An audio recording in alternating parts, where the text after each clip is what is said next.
Hey, now that you have successfully trained your model and your model is giving good results on your training set as well as your test set, it's time to pack your bag and move the model to the next step of your machine learning pipeline, that is productionization. But hold on, what if your model performance drops suddenly in productionization? We see a lot many cases wherein your model is giving good performance in your test set, whereas while moving into production your performance drops drastically. But make sure that it doesn't happen to you. For this, watch this video to the end. I'm Saurabh Agarwal, you're watching Datahat. Don't forget to hit like, subscribe and share to the friends and data science enthusiasts, and stay tuned. One of the most common reasons due to which your model performs good on your training as well as test set but fails drastically on your productionization is due to data leakage in your machine learning modeling process. What is data leakage? Have we ever talked about it? Well, not until now, but after watching this video, you'll now be aware of data leakage, what are its challenges, and how you can become an expert in machine learning by avoiding data leakage. So first of all, let us talk of data leakage.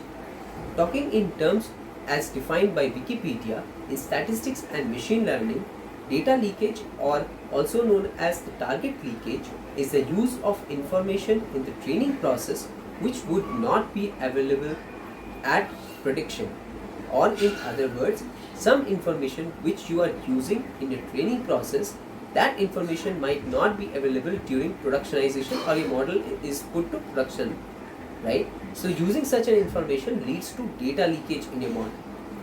Data leakage leads to selection of a suboptimal model which could easily be outperformed by any other model which does not have data leakage.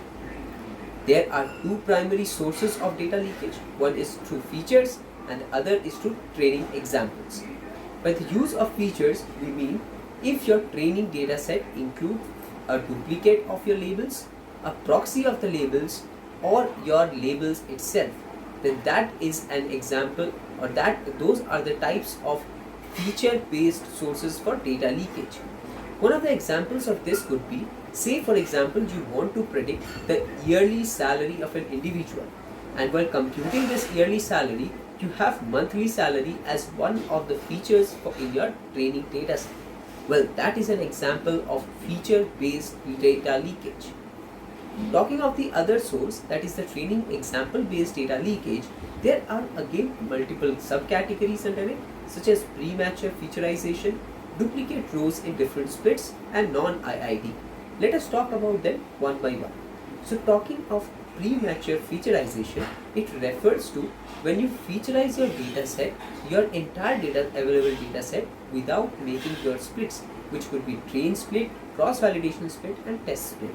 Or it could also either be training split or test split. Without doing this splitting method, you have performed your featureization before this splitting process. So that is a type of premature featureization. The other is duplicate rows in different splits. Say for example, when you want to oversample your classes or your minority classes, right? So in that particular case, you might duplicate some of the examples or some of the records for the minority class. Now, if this duplication moves across in two different splits, one of the duplicate values moves to the training and the other moves to test. So what is going to happen in this scenario? Your model, instead of learning the pattern, would learn the record itself. And this is an example of data leakage again. Now coming to non-IID. IID means identical and independent. Okay, so under non-IID, we have two different varieties. One is time leakage and the other is group leakage. When we talk of time leakage, as we talked in our cross-validation splitting techniques, the link to which can be found in the I button above, do check that video out. And now let's continue back with what is time-based leakage. Say your data set is dependent on time. Now instead of making a time-based splitting, you do random splitting. So what is going to happen in such a scenario? The data points of the future, or which would not ideally be present at the point you are training your model, would be included in the training data set. So that is an example of time-based leakage. Now let us consider it as an example. Say for example, you want to predict the stock price of say Reliance. Okay. Now while considering the training set, what you are doing is you are taking the training examples from January till August. Okay.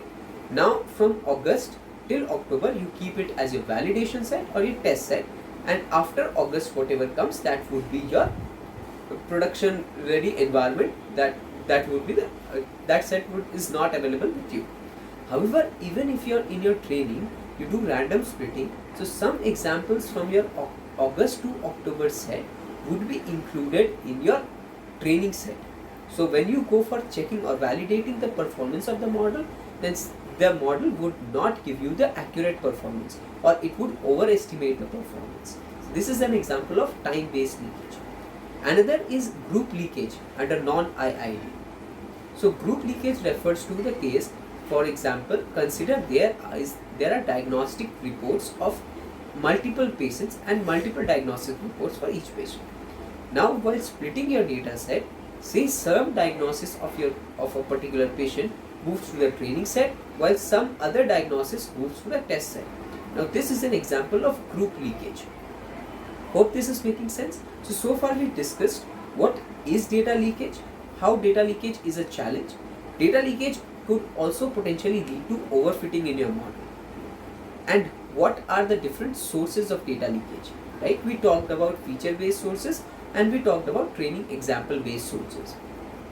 Now, the most importantly, how do we deal with this data leakage, or how we can minimize the risk of data leakage in our models?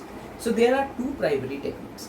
So first is, while preparing your data or the data preparation steps such as normalization, standardization should not be done before splitting your data set, or in other words, whenever you are going to normalize or standardize or do any data preparation process, it should be fit on the training set only. On the validation set or on the test set, it should only be applied based on the parameters learned during the training. Okay, hope this is absolutely clear to you. And the other technique is, make sure when you are splitting your data, it is done appropriately. What do I mean by splitting the data appropriately? Again, for that I have already made a video on cross validation techniques and splitting methods, which is attached in the I link above. Go and check that out. But just for clarity, as we discussed in the case of time-based splitting, you need to keep a check on whatever has to come in your prediction must not be included in your training. Okay, hope this makes sense. Hope you enjoyed the lecture. And if you're new to the channel, make sure to subscribe, hit the bell icon. Don't forget to share with friends and data science enthusiasts. Help them out. See you in the next lecture. Have a nice day. Bye bye. Jai Hind.